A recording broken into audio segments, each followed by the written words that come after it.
शुभे बोलू दादी शुभे हो शुभे शुभे बोलू बाबा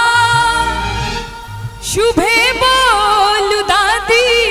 शुभे हो शुभे।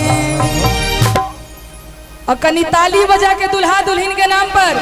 शुभे शुभ के लगन मा शुभे हो शुभे शुभे शुभ के लगन मा शुभे हो शुभे शुभे बोलू बाबा शुभे बोलू दादी शुभे हो शुभे शुभे बोलू बाबा शुभे बोलू दादी शुभे हो शुभे शुभे हो शुभे शुभे शुभ के लगन मा शुभे हो शुभे शुभे शुभ के लगन मा शुभे हो शुभे।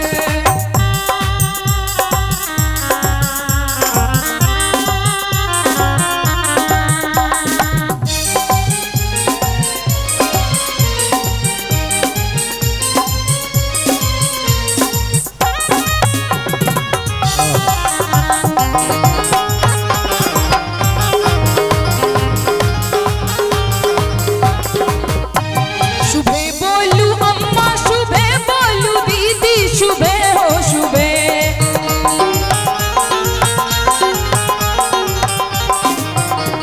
शुभे बोलू अम्मा शुभे बोलू दीदी शुभे हो शुभे हे शुभे हो शुभे शुभे बोलू अम्मा शुभे बोलू दीदी शुभे हो शुभे। और अपना मिथिला में एगो चित्रकला बहुत ही प्रसिद्ध है और ओ छै कोहबर जे हर घर में बनायल जाय छै। तो हुनका लेल मैथिलानी सब कहै छथिन कि कोहबर के लिखैया शुभे हो शुभे कोहबर के लिखैया शुभे हो शुभे शुभे शुभ के लगन मा शुभे हो शुभे।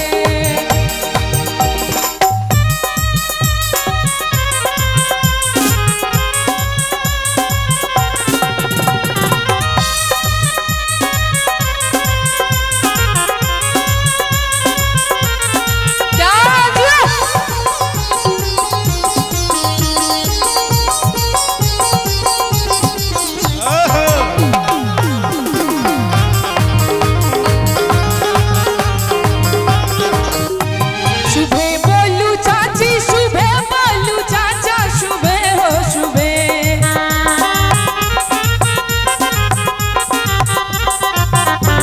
शुभे बोलू चाची शुभे बोलू चाचा शुभे हो शुभे हे शुभे हो शुभे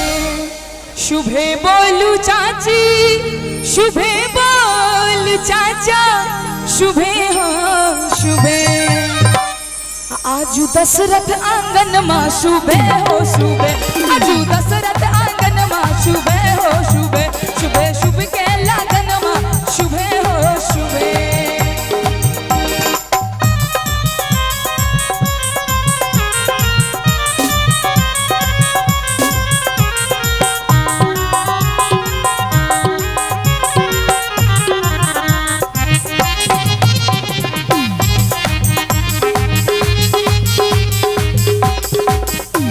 शुभे बोलू नानी शुभे बोलू नाना शुभे हो शुभे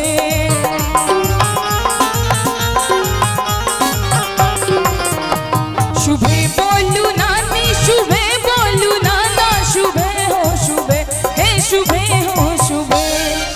शुभे बोलू नानी शुभे बोलू नाना शुभे हो शुभे।